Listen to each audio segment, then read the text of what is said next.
Assalamualaikum warahmatullahi wabarakatuh. Cerita kali ini datang dari Nusantara, lebih tepatnya berhubungan dengan tanah Jawa. Ceritanya yaitu kisah tentang Nyi Roro Kidul atau biasa disebut Ratu Pantai Selatan. Tidak usah berlama-lama, langsung saja kita masuk ke ceritanya. Cerita mengenai kisah Nyi Roro Kidul ini banyak sekali versi yang beredar di masyarakat. Ada yang mengatakan kalau Nyi Roro Kidul ini merupakan anak dari Raja Prabu Siliwangi. Ada juga yang mengatakan bahwa Nyi Roro Kidul merupakan anak dari Raja Airlangga. Dan ada pula yang mengatakan kalau Nyi Roro Kidul adalah anak dari Raja Jayabaya. Bahkan ada sebagian masyarakat yang beranggapan bahwa Nyi Roro Kidul itu sudah ada sebelum kerajaan-kerajaan ada di tanah Jawa. Akan tetapi, cerita yang paling banyak beredar adalah yang berkaitan dengan Raja Prabu Siliwangi.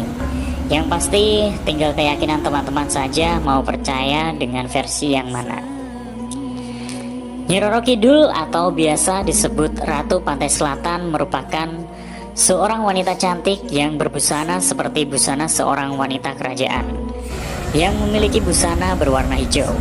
Layaknya seorang ratu, Nyi Roro Kidul juga memiliki kereta kencana seperti yang ada di Keraton Jogja dan Keraton Solo.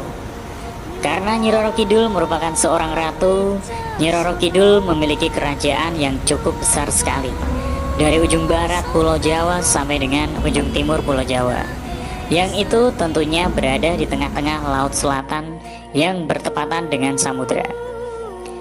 Konon setiap raja yang berkuasa di tanah Jawa pasti memiliki hubungan dengan Nyi Roro Kidul, karena memang cikal bakalnya dari Panembahan Senopati pada saat melakukan tapa di pinggir pantai selatan. Saat akan membuat kerajaan pertama kali, Nyi Roro Kidul lah yang pada saat itu membantu beliau untuk menaklukkan jin-jin dari golongan hitam untuk tidak menghalangi pembuatan kerajaan.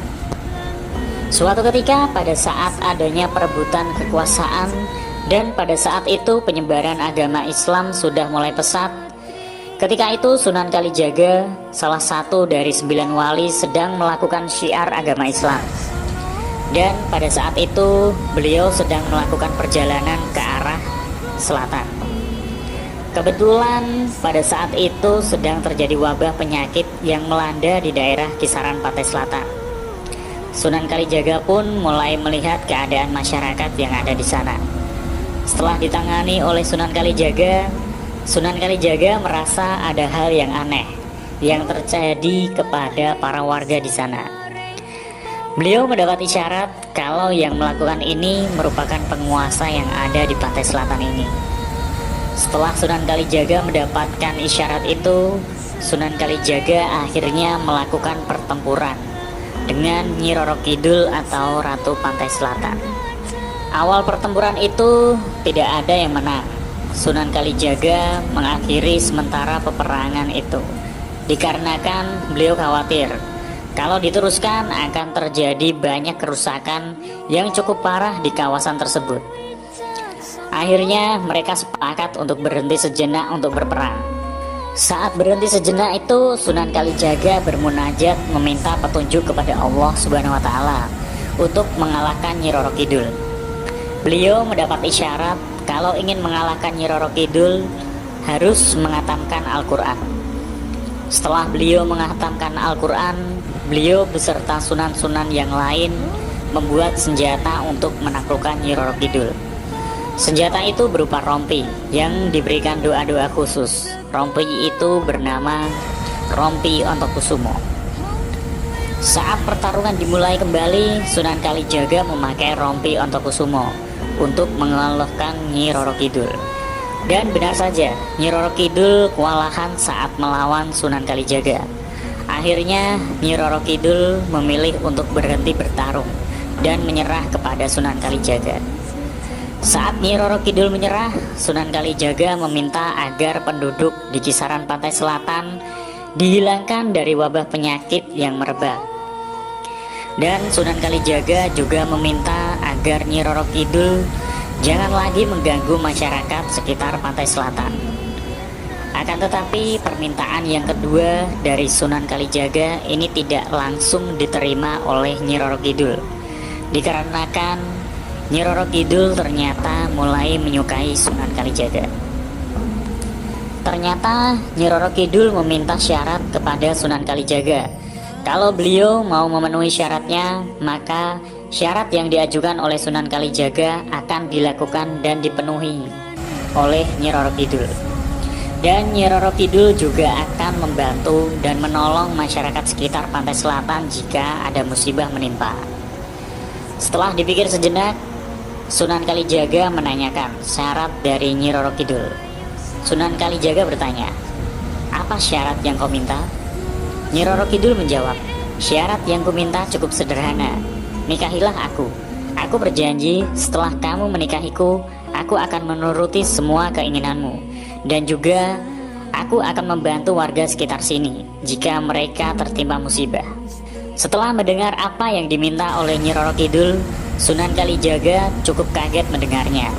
Awalnya beliau bingung mau menjawab apa. Akhirnya setelah dipikir-pikir, beliau pun menyetujuinya. Akan tetapi Sunan Kalijaga meminta satu hal lagi kepada Nyi Roro Kidul, untuk masuk memeluk agama Islam. Akhirnya Nyi Roro Kidul pun setuju dengan persyaratan tersebut, dan pada saat itulah Nyi Roro Kidul langsung memeluk agama Islam. Nah, itu dia cerita mengenai kisah Nyi Roro Kidul, atau biasa disebut Ratu Pantai Selatan. Memang banyak versi yang terdapat pada cerita mengenai kisah Nyi Roro Kidul ini ya teman-teman. Akan tetapi pesan saya buat teman-teman semua, jangan terlalu diambil pusing dengan adanya cerita ini. Buat yang percaya dengan adanya beliau, Nyi Roro Kidul, tidak perlu menyampaikan opini terhadap mereka yang tidak percaya dengan beliau. Biarkan ini menjadi kisah masing-masing, dan biarlah ini menjadi budaya di masyarakat sekitar pantai selatan. Mohon maaf jika dalam penyajian video ini masih banyak yang kurang pas. Semoga kita semua selalu diberikan keberkahan oleh Allah Subhanahu wa Ta'ala. Saya undur diri, sampai ketemu di video selanjutnya. Wassalamualaikum warahmatullahi wabarakatuh.